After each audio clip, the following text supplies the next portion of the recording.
Welcome to the Imperfect Dads Podcast. This is your host, Devin. We believe dads care deeply about their family and kids, but they don't always have a space to discuss what their life looks like.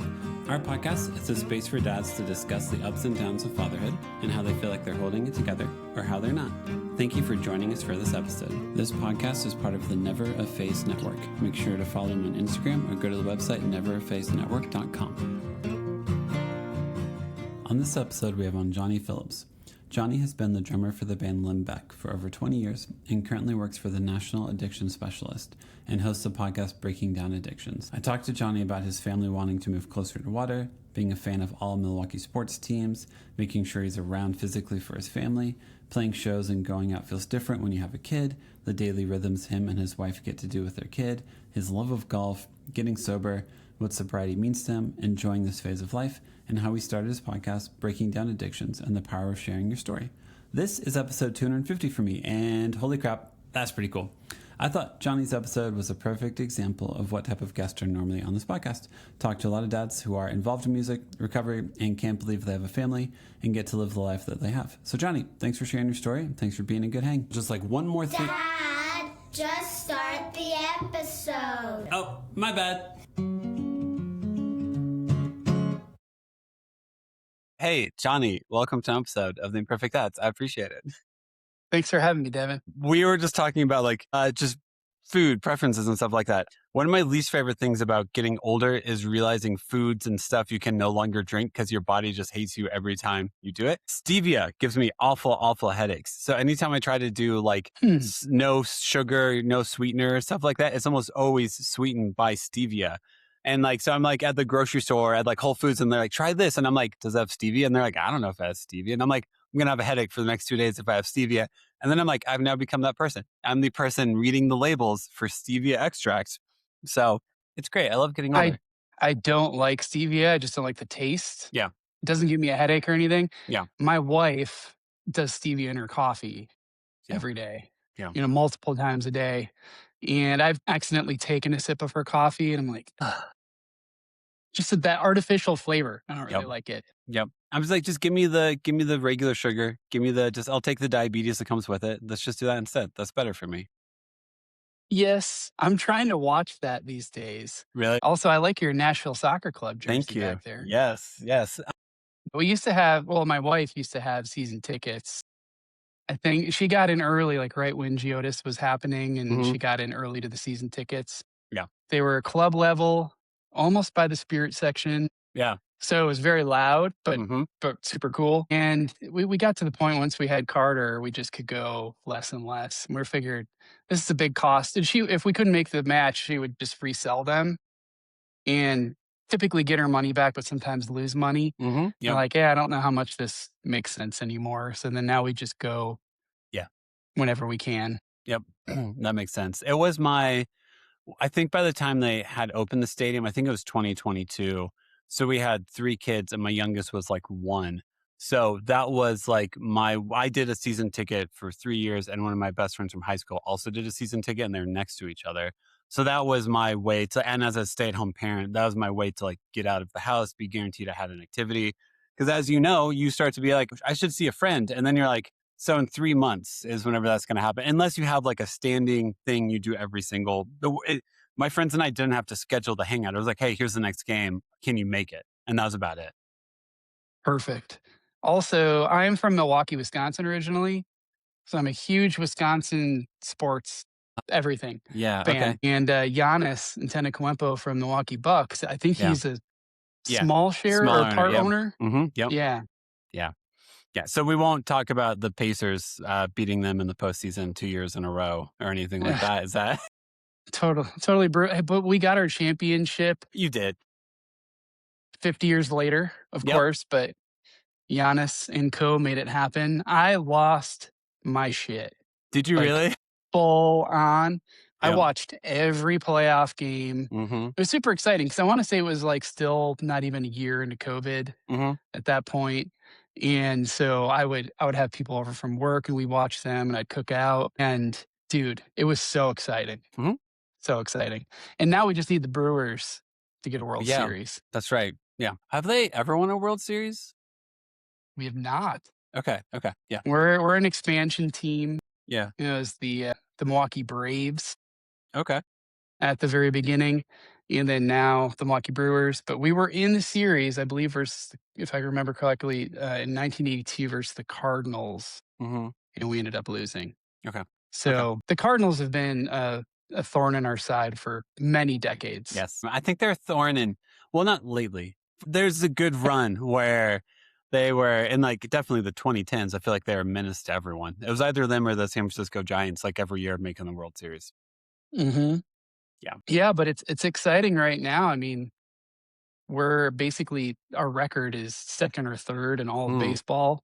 To be this tiny, small market team, we don't have the billions. And we did make the playoffs last year, and the LA Dodgers swept us, which was super embarrassing, but still exciting nonetheless. Yeah. Yeah. Anyways, Well, I digress. I think the Dodgers payroll is probably the entire GDP of the state of Wisconsin. So like, There was a stat yeah. during the playoffs. There was a stat that it was ridiculous. Like our whole team is what the Dodgers front office makes or something. Correct. Yep. Yep. Yep. Yep. No, listen, I'm originally from Indiana, and I do think it's fascinating. I don't know if you relate to this, but like, I love being from Indiana. I still support every Indiana sports team.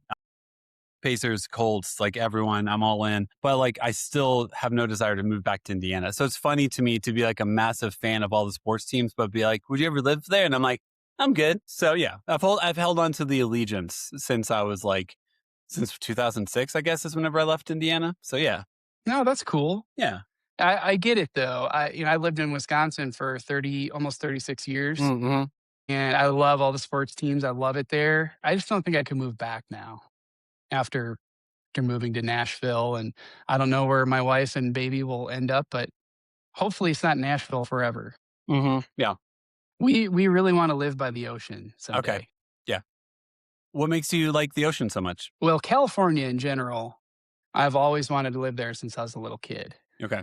Growing up, being a skateboard fan, and then turning in, like when I was 13, getting into punk rock and the West Coast punk rock scene. And then now being in a band there for 21 years, I've never lived there. Okay. Yeah. Which is interesting, being in Limbeck for 21 years now. But when we were a fully active touring band, we were touring, let's call it 7-8 months out of the year. Why live in California when you're not really there and pay California rent? Yeah. But my wife is absolutely obsessed with the ocean. She wants to wake up in the morning with a view, to drink her coffee, stare at the ocean. She wants to swim. She wants to surf. She wants to swim. She's very much an ocean person. Like, we've been to Hawaii a couple times before. That's where we ended up getting married in Hawaii. Yeah. So ultimately, I think California is really what makes sense for us. She's been in love with Hawaii for years, but the healthcare system isn't great there. The school system isn't great. Yeah. And she has been there and gotten island fever. No. So, What's island fever? It sounds awful. So, when you're in Hawaii, you call the United States, the mainland, because you're that far. You're 6 hours away via flight. So you start getting the symptoms of loneliness, and you feel cramped, tunnel vision, whatever it may be that affects you, because you're on this tiny little remote island and you can't get anywhere else easily. Yeah. It makes sense. Yeah. I've only been there twice, so I didn't experience it. I don't think I could ever live there, but visiting is absolutely amazing. Yeah. Also, if you toured with a band for 21 years, I would imagine you have some familiarity with like, man, this isn't home, but I'm here for now. So enjoy while I'm here. Right. And I got to check out so many places that I've always been interested in, but my mind always goes back to California. I like the lifestyle there. They're ahead of the curve at California and New York. I mean, Tennessee is a great place to raise a family. Absolutely.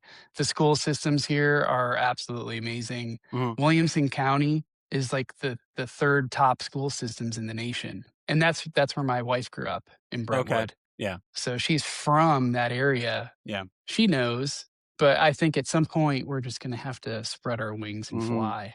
Yep.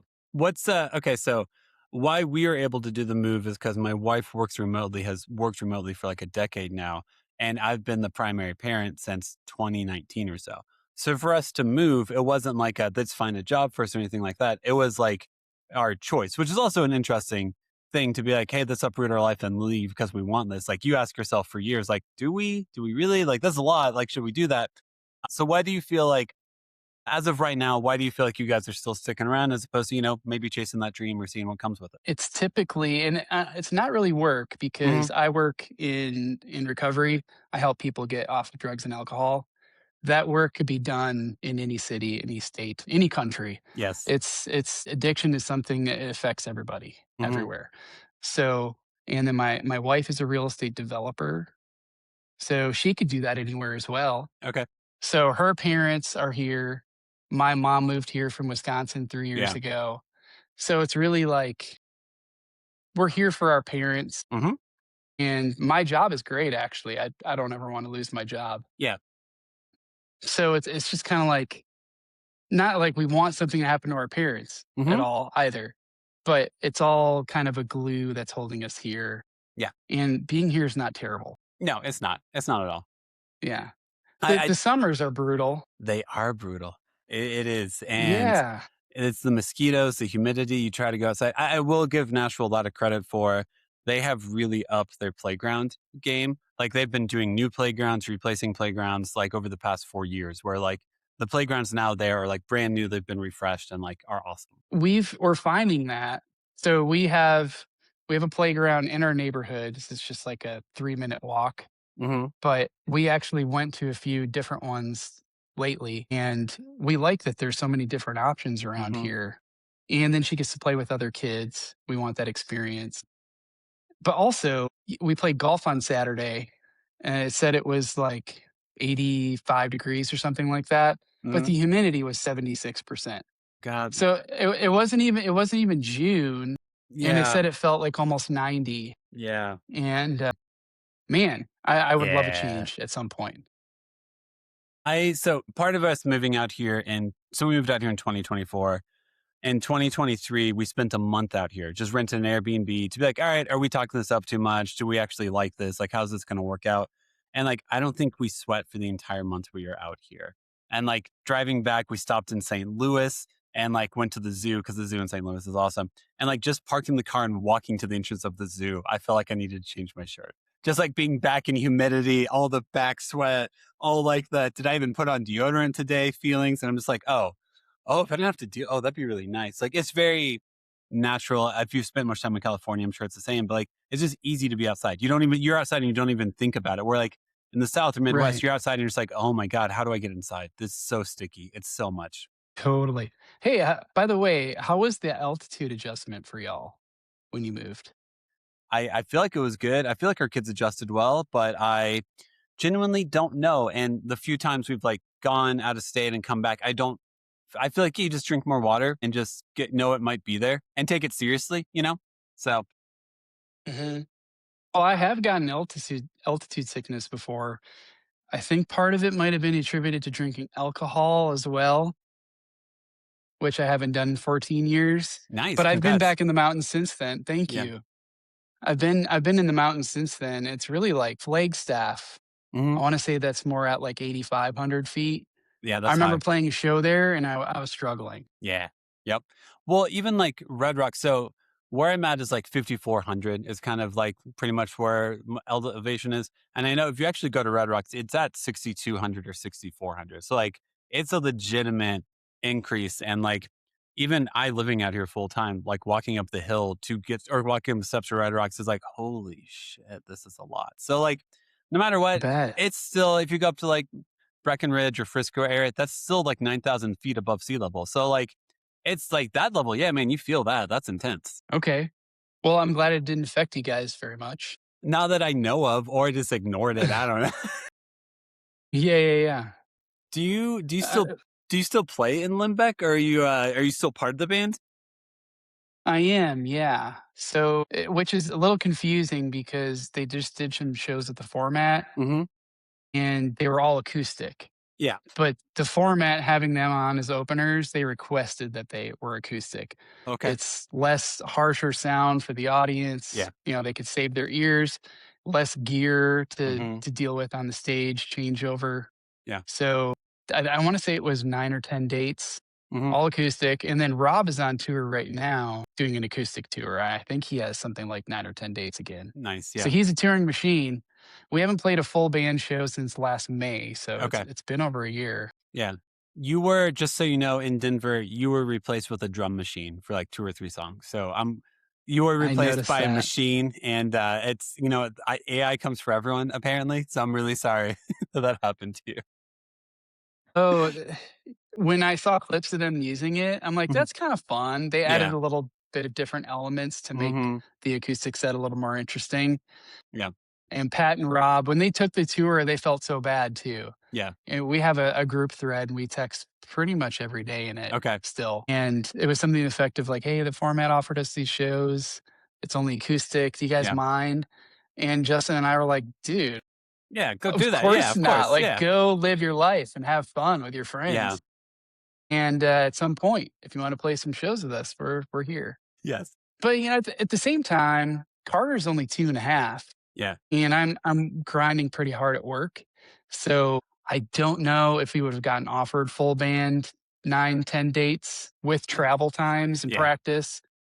I don't know if I would have been able to swing it anyways, Yep. to be honest. Yeah. How do you feel about that? Are you comfortable with that? Because not opening a tour for like the format or a band at that level that's a pretty sweet opportunity. Are you now more in a place where you're like, you know what, being around for the career and the family is kind of cool to keep the steadiness? I like having a steady paycheck and having a Yeah. job that appreciates me and me Yep. appreciate my job. Mm-hmm. And I love being here for my wife and kid. I think I'm always going to be like this now. And Yeah. let's say we do get a 5-date tour. Yeah, I'll take it. We'll do it. But I'm going to figure out ways to bring my wife and my kid with. Mm-hmm. Yeah. And I'm going to figure out how to finagle some PTO. Yeah. I just think that my family and work, my stability right now is more important than anything. I mean, if Limbeck had this huge popularity, I think it might be a little bit different. Mm-hmm. Maybe I would try to put more shows at the forefront, but it's certainly not paying any of the bills Yeah. at Yeah. this point, And also, like, unfortunately. I always feel like this is like weirdly understated, but like you've been in that band for like 21 years. So like you've put in your time. Like I talked to Josh Fiedler, who was in the Juliana Theory, and he's now doing some solo stuff. And he was like, yeah, around 7 years, we decided all split ways and, like start families and all that. And I was like, yeah, you just worked a job for 7 years. Like you just worked that's a Mhm. lot of time to put into something. So yeah, absolutely. If you're like, now I've done this for 21 years, like this other stuff is a little bit more important to me these days. It's like, yeah, man, you made that probably one of your main focuses for almost 2 decades. Like it's okay if you put your focus on your family and your career because it's steady, it's predictable, and it creates a healthier version of yourself. Right, and for your kid too. Yeah, that too. My wife reads all these studies on what you could do to help your kid grow Mm-hmm. and also just have her have safety. And yes, I think about those things, but my wife reads so much. She's reading some study that said, I think until your toddler's 3, I want to say like the most time that you should spend away from your baby's 3 days Yeah.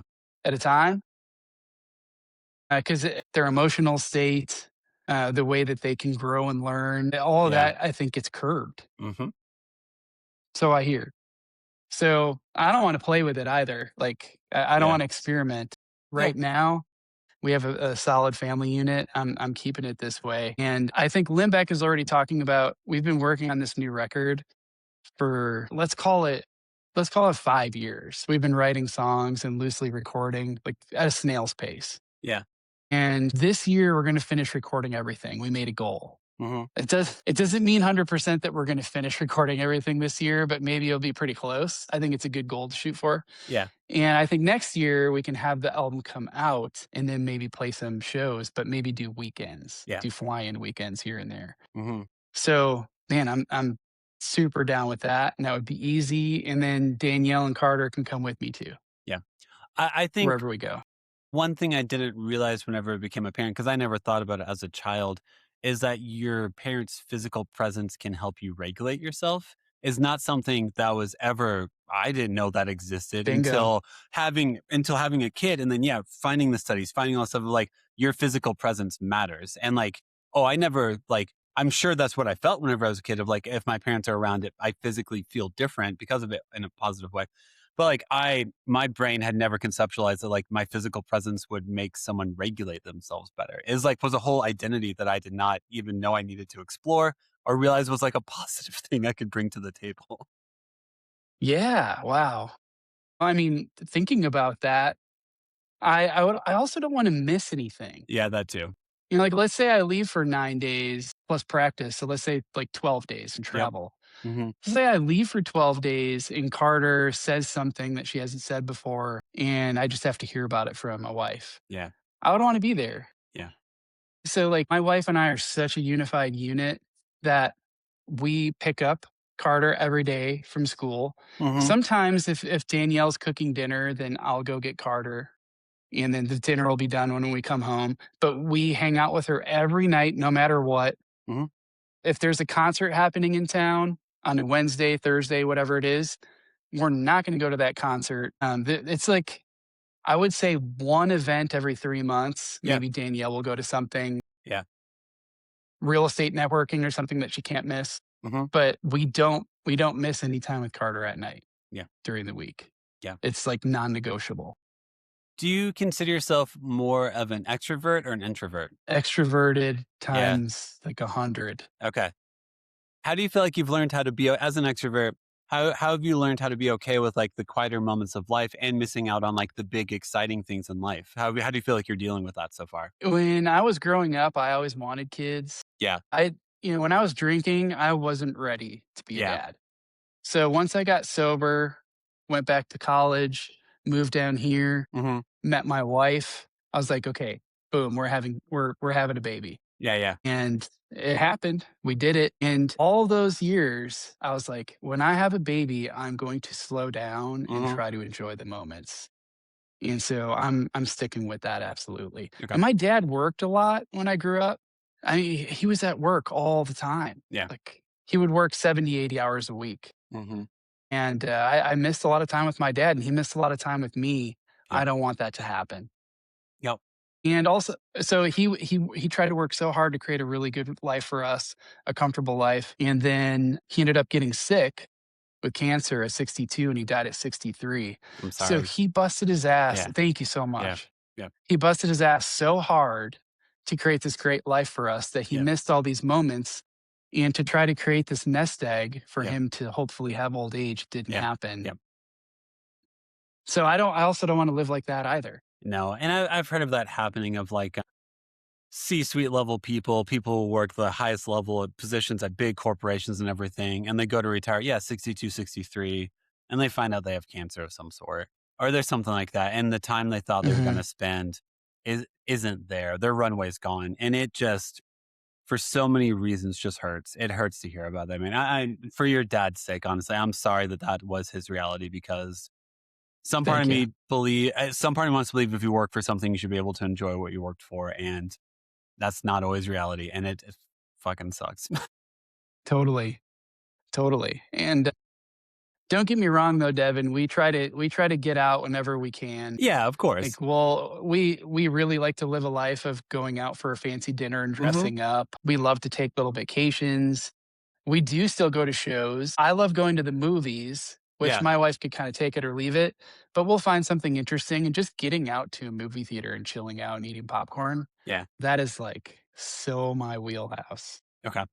I am more prone so, like, since we both have May birthdays, for my birthday, what I did with the family, and it was also on Mother's Day, was I was like, let's just go to a movie and like watch a movie and eat popcorn at a movie because that'll make three kids really happy. We went to see the new Super Mario Brothers, so like I don't hate this content. Like that's solid, but like my whenever I go to a movie theater, I'm more like, how does this movie make the whole family happy, and what's that? I'm not so much like, what's this movie going to express that I don't know how to express on my own. Where like 20-year-old me, 18-year-old me was like, I have to see every Wes Anderson film in theaters or else I'm not living my true self. That version of me Right. doesn't exist anymore. Things change, right? Yeah, they do. Yeah, you're a different person, Devin, Yeah, luckily. What if which is you a good thing. it is. What Go ahead. when you go to movies, like what movie are you hoping to see? Or what style of movie are you hoping to see? I love horror movies. Really? like a lot. Yeah. I grew up watching horror movies, and my wife likes scary movies, not like actual like jump scares, like Mm-hmm. really gruesome stuff. More suspense. Yeah. But we did go see Devil Wears Prada 2 not last weekend, but the weekend before. Nice. Because I was still recovering from not feeling very well, but Yeah. we wanted to get out of the house. Yeah. So we're really good at getting out of the house when we want. We're like, okay, we're gonna go out to dinner, but we also try to play golf every weekend. Okay, cool. Where do you go And to you do play? get paired. Yeah, I was going to say, where do you go to play golf? Yeah. Typically, lately we've been going to Hermitage Golf Course. Mm-hmm. Do you play? No, I respect it. It is surprisingly athletic to be able to play golf and to do it well. It is surprisingly athletic. Dude, It works muscles I don't even know how to work out in the gym. So like I respect it. And if it's on, I feel the same way about tennis. I really respect it. I think it's a lot of athleticism that I do not possess, but I don't plan my day around. I get it. Well, so I've always liked hitting a golf ball. I would hit the range with my dad. Mm-hmm. I never really learned how to play 18 holes and have a strategy. And I think I played maybe 18 holes once in my entire life. Yeah. My wife grew up on a golf course and she was on the high school golf team. And so she's been playing all her life. Her parents they're avid golfers and they've been playing for a very long time. Yeah. And they always have a house on a golf course, it seems. That's cool. And she took me out to Shelby Golf Course Mm-hmm. in East Nashville. This is maybe like 3.5 years ago, 3.5 years ago. And I was like, I would love to go. And so I borrowed clubs and went. We had so much fun. Yeah. We got paired with two random people and you get to talk with them and figure out their story. Yeah. And I always thought that most golfers are douchebags. Mm-hmm. Like that's kind of what I guess my mentality was about it. But we've been paired with so many random people, and now we're friends with some of these random people we've been paired with. Yeah. And one of them was even at our wedding reception. One we just saw last weekend. So it's like, it's a very social sport, Yeah. That's cool. actually. Yeah. Yeah. Yeah. And it's something that we can share together. Yeah. It's That's to awesome. where when we have a sitter, obviously. Mm-hmm. And so we know that Carter's home safe and having a good time playing. So we get to kind of shut off our minds for 3-4 hours and we're outside. Mm-hmm. It's physical. I've actually lost weight since starting to play a lot of golf. Nice. I feel physically better than I did before golf. Granted, I did pull a muscle a couple weeks ago in my back and it's not great. But yeah, like that whole week and a half that I was sick, we didn't play at all and I was super bummed. So you get really addicted really fast to playing golf. What I'm mostly hearing here is I'm really happy that you've been able to find an activity you can do with your wife that like you both, that's a connecting thing for you.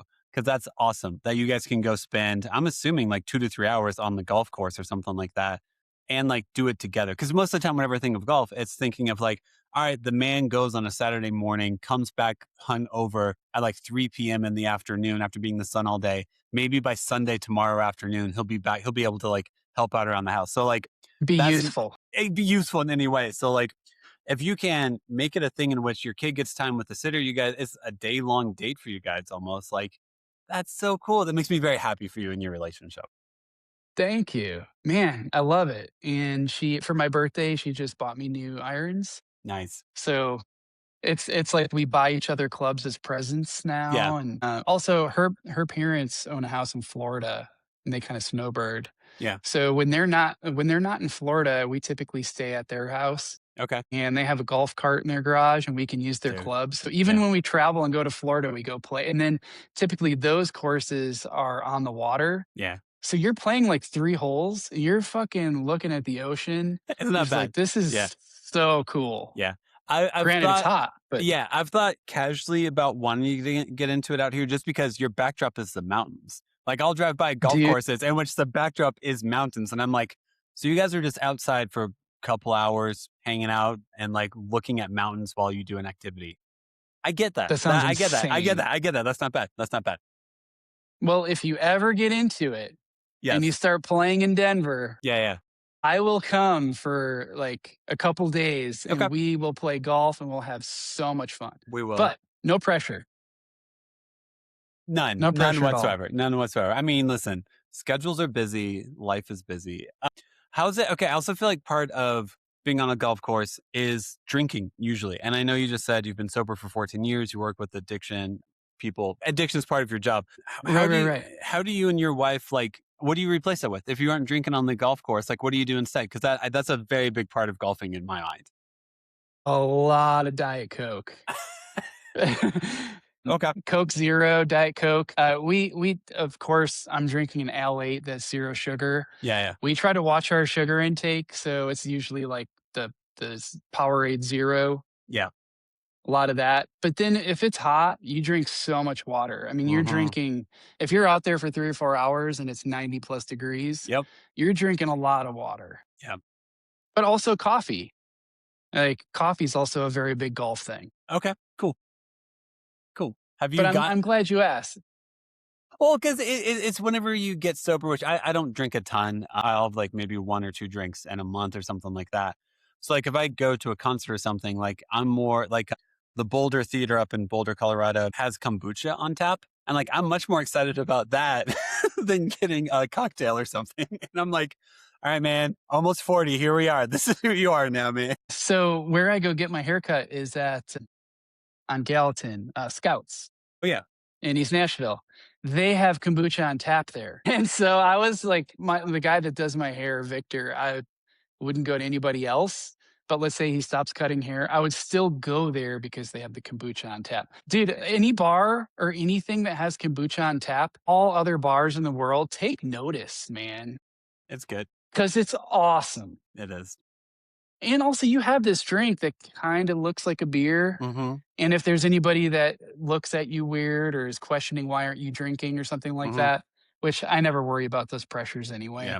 But if somebody does, then you have this thing that looks like a beer in your hand as well. Yeah. Yep.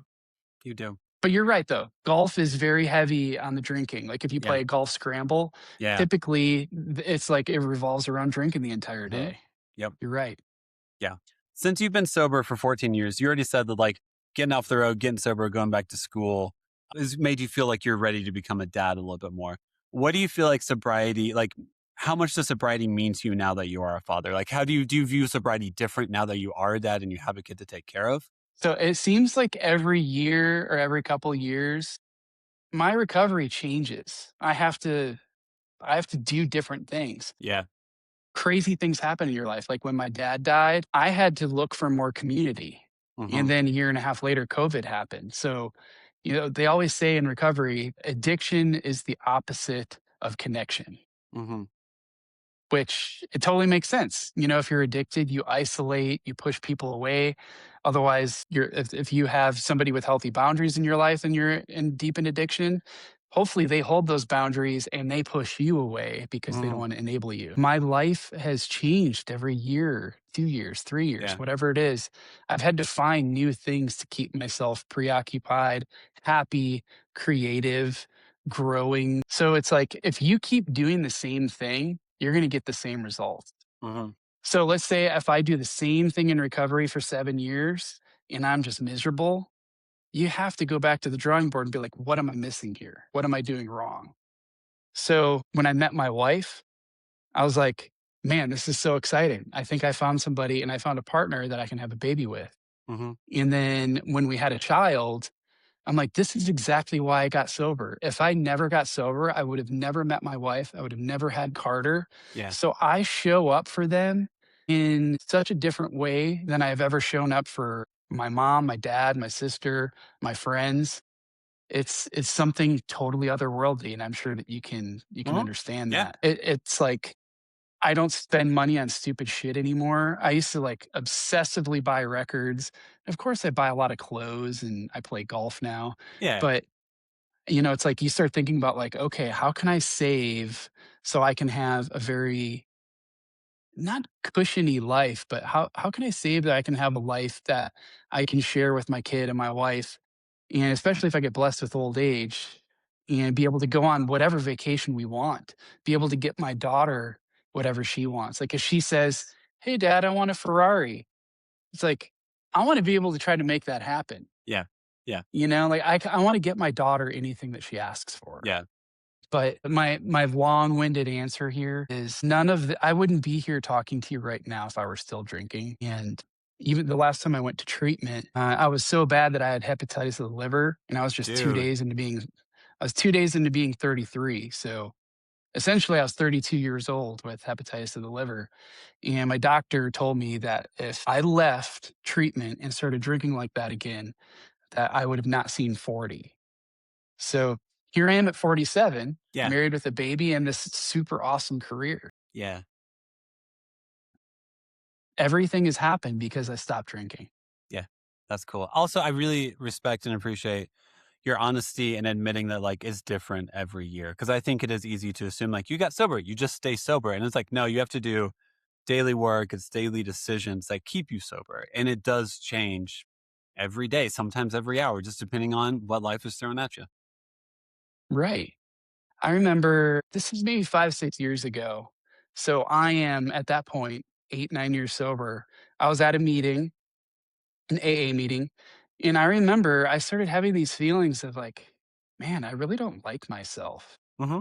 I don't like the way I look. I don't like the way I feel. And I've been sober for 8 or 9 years at that point. And I'm just like, okay, what am I doing wrong? Yeah. I want to start eating better. I want to start exercising. I want to be in a relationship that's healthy for me because I was in a Mm-hmm. terrible relationship at the time. Yeah. You have to step back and make changes. And the best suggestion that I've had recently is that if in your recovery and you're not happy and you're not growing, you have to change things up and you have to make it fun. Mm-hmm. Like, why live your life miserable sober? Yeah.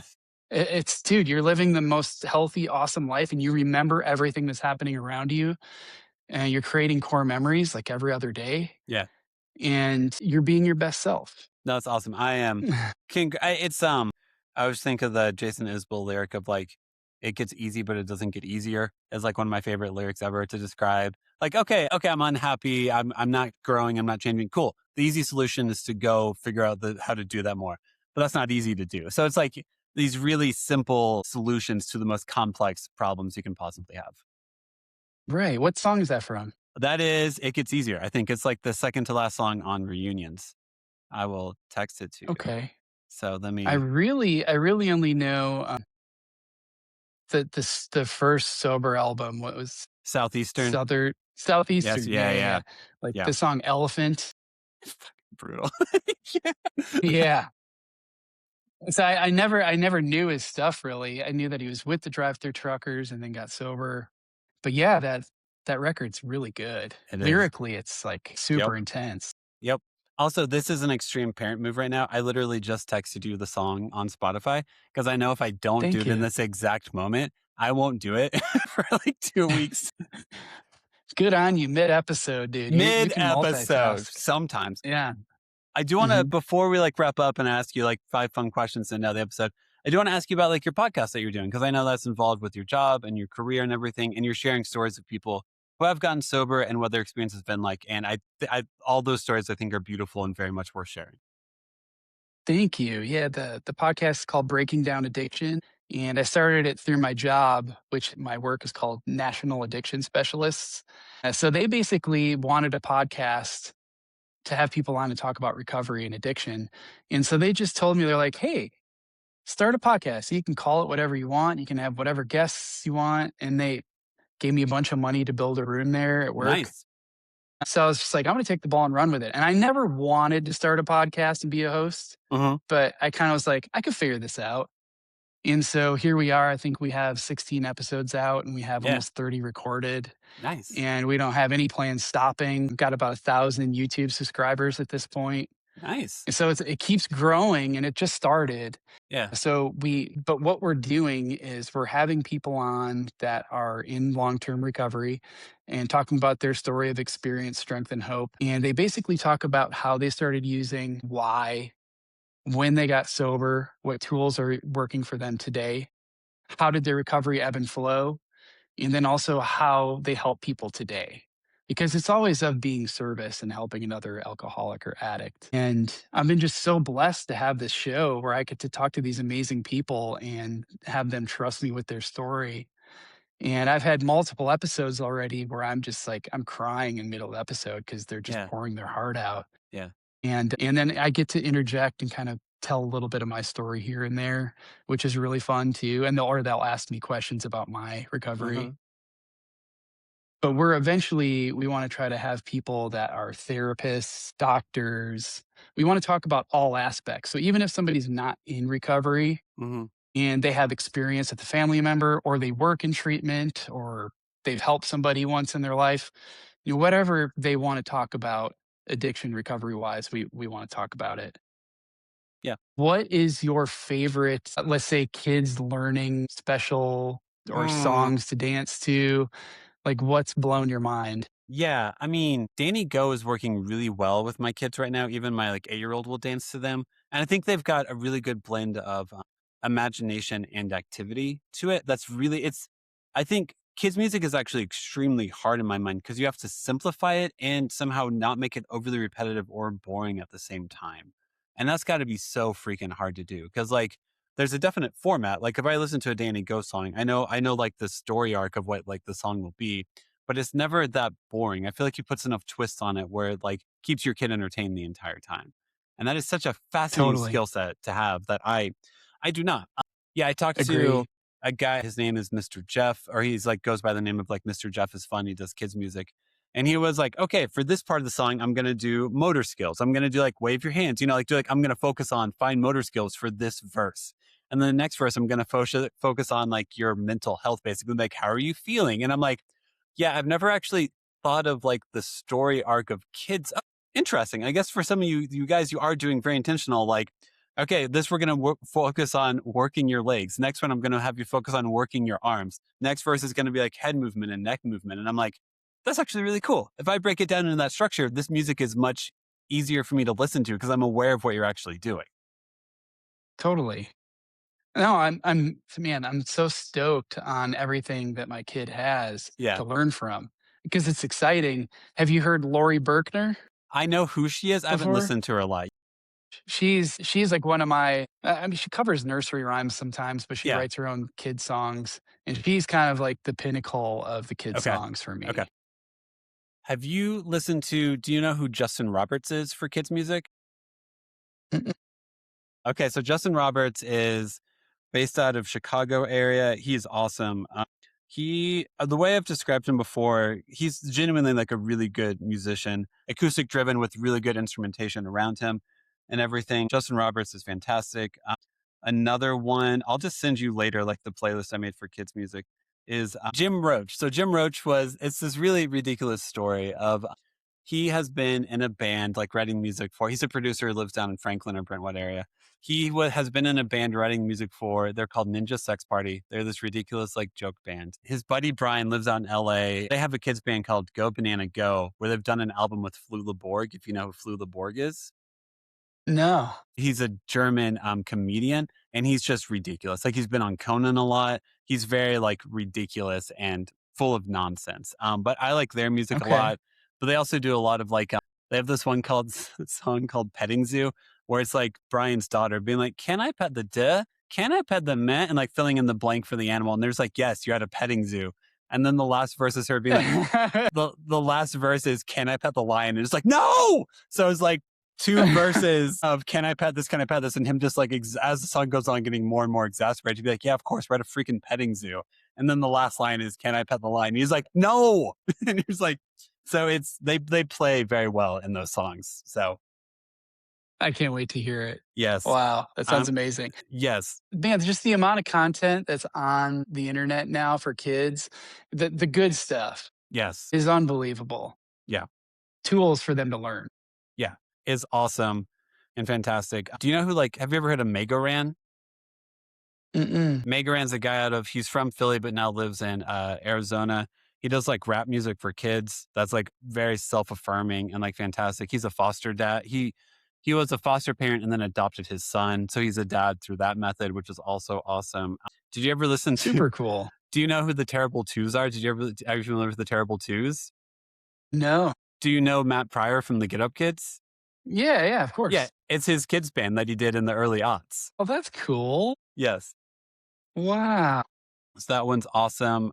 You're schooling me right now, Devin. Listen, man, you came to if you want to discuss kids music that you're kind of like, actually get this. This is actually like pretty solid. Like Justin Roberts is legitimately good. The Okie Dokie Brothers is like folk music. Like one of I've Luna's. heard that They're really good. They're really good. when I listen to Lori Berkner in the car with Carter. Yeah. Like after a Lori Berkner song, that will come on. Yeah. I can't wait You're till good. Carter's musical taste grows beyond Wheels on the Bus. Yeah. Because I'll pick her up from school. She'll get in the car and my radio will turn on. I always try to have it off because as soon as she hears it, she'll ask for a bus. Yep. And so, like, we'll get in the car every time. Bus. Yeah. I want bus. Yeah. But it'll change. I don't. While I love the simplicity of childhood, I do not miss that level of simplicity. Yeah. And it is fun too. She's been singing the ABCs and she's also been singing Twinkle Twinkle Little Star. Yeah. And that part where it goes up above the world so high, she always says, "Bop, bop, bop, the world so high." Just little things like that kids do. It's so sweet. It's just so amazing. Like, what if I was on tour for 2 weeks and I missed that? Yeah, I know. Yep. My son, I love like the things your kids call stuff where it's not the name, but they've heard you say it, so I think that's what the name is. So like, I think there's one time he was like, "Hey Dad, can you help me?" I was like, "Oh, can you play with me? Can you?" Just like, "Yeah, let me finish up what I'm doing on my computer real quick." And now he calls any computer my computer. Because I said a couple times, like, "Yeah, let me just finish up on my computer real quick, then I'll come to you."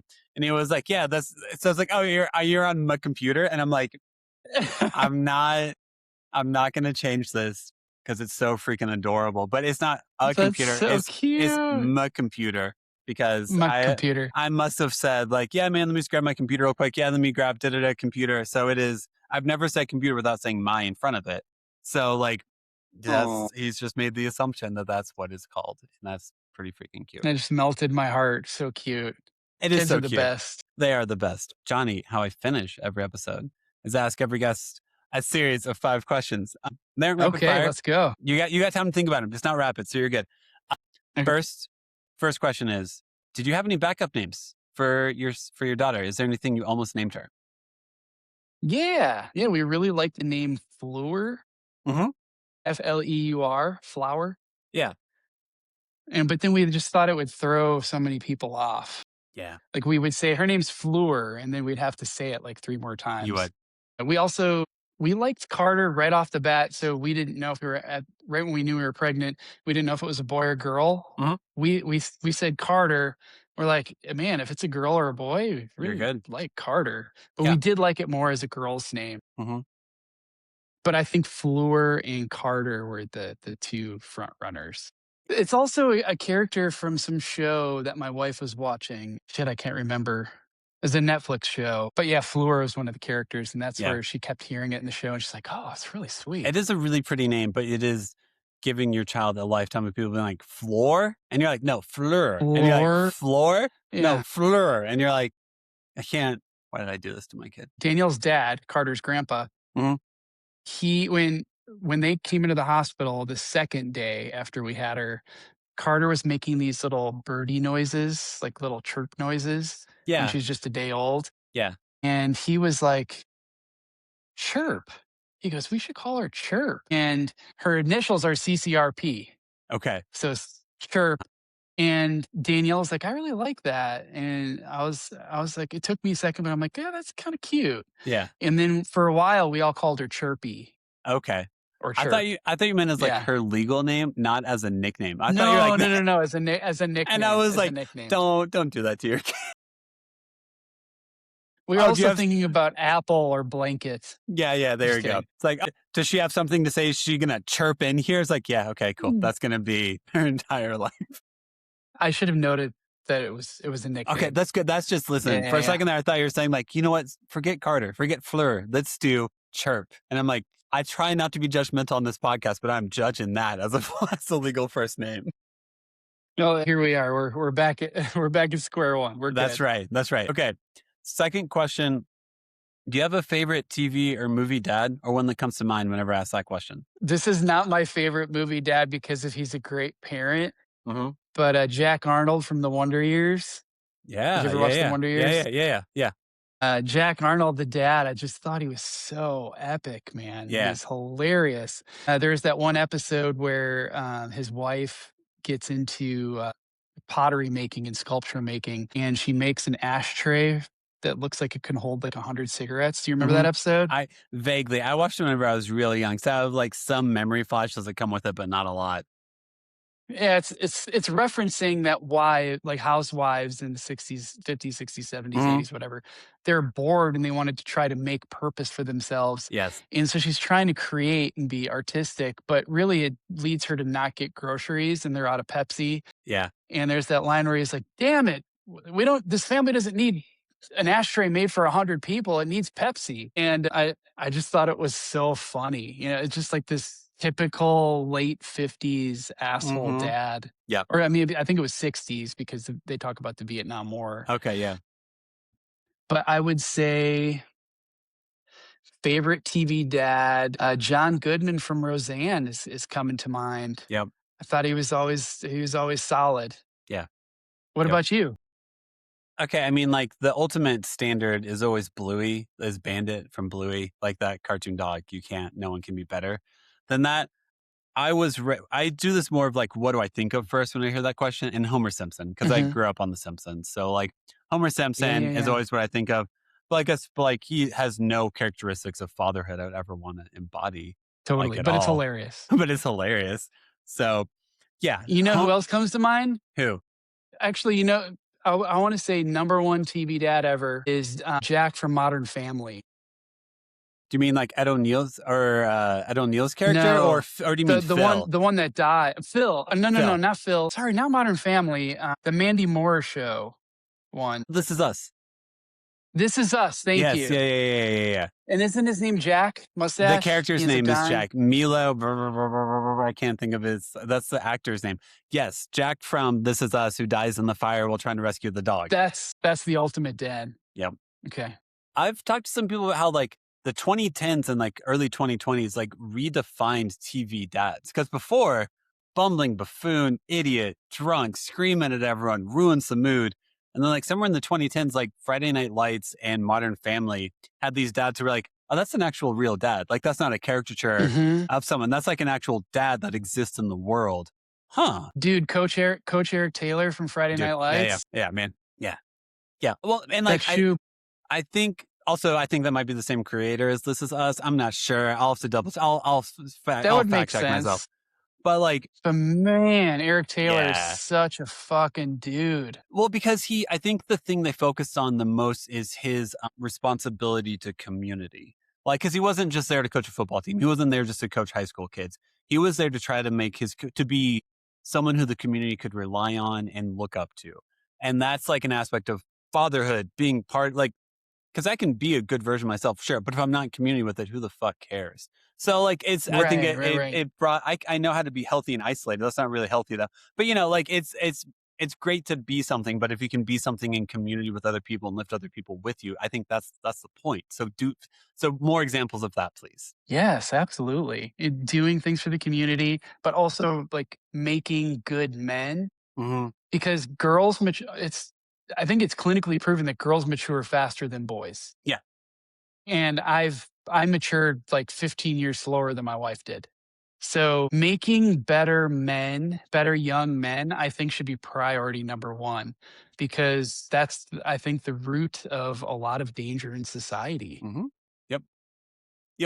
Third question. What's your replacement curse word? What's your, like, someone cuts you off in traffic, stub your toe. You don't want Carter to repeat a word. What do you say instead? Right now, I haven't changed it too much, unfortunately.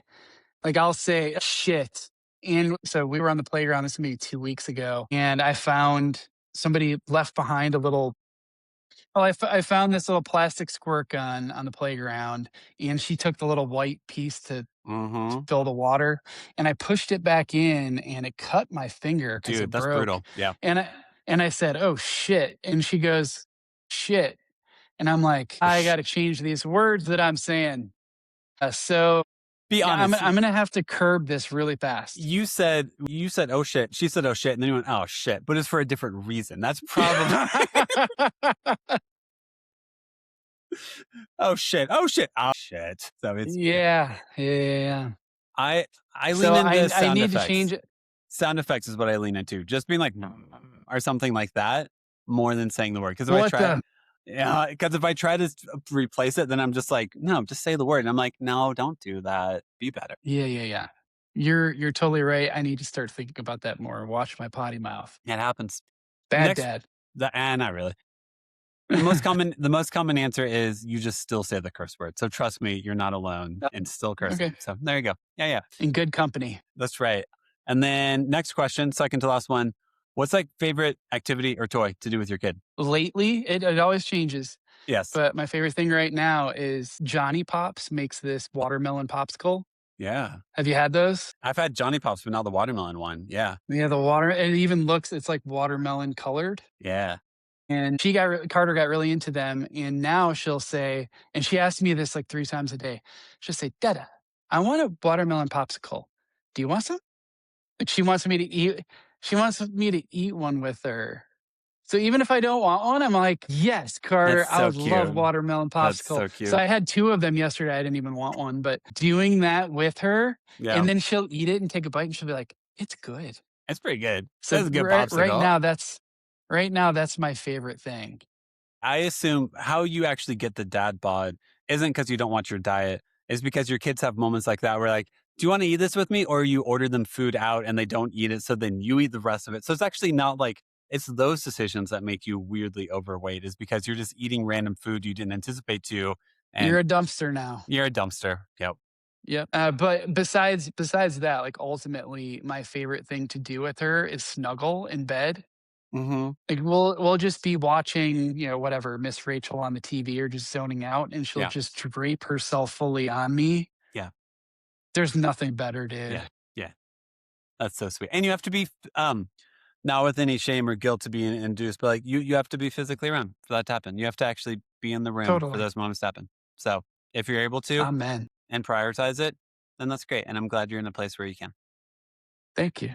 And then Yeah, last I question. appreciate you. You know, man, That was very sweet. I think that like as I've done this podcast more, I think, and like parenting in general, like a well-regulated nervous system is something that should be applauded and focused on. So like, and also like, man, if you're building the life you never thought you could have, that should be praised. That should be celebrated. That should be something you should take the moment to be like, oh man, I actually like this a lot. Because the world will always require more of you. The world will always want more of you.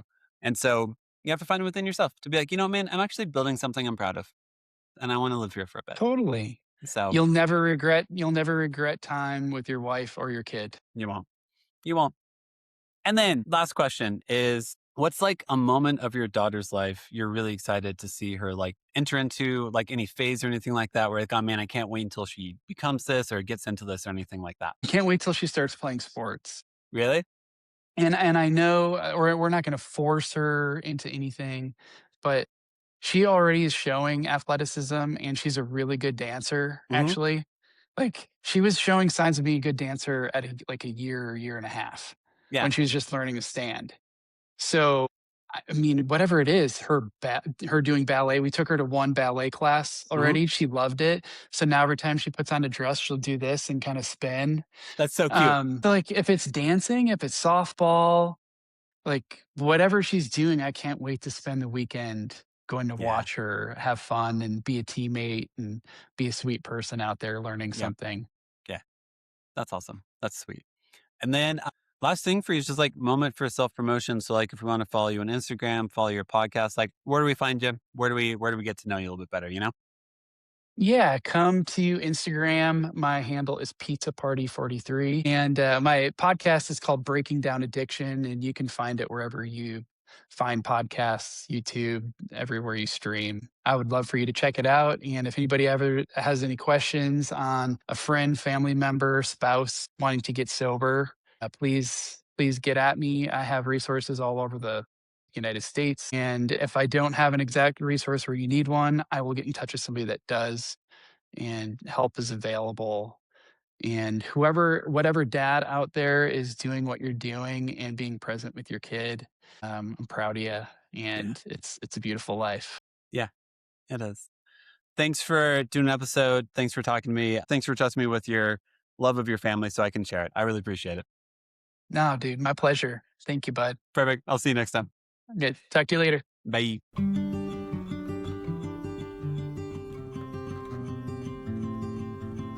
Thank you so much for listening to the episode. Make sure to follow us on Instagram, TikTok, and YouTube at the Imperfect Dads Podcast. And make sure to give us 5 stars wherever you listen to us. Music, editing, and production is all done by me. Make sure to tune in on Mondays and most Thursdays for new episodes. This podcast is part of the Never Efface Network. Make sure to go to nevereffacenetwork.com to learn more about them.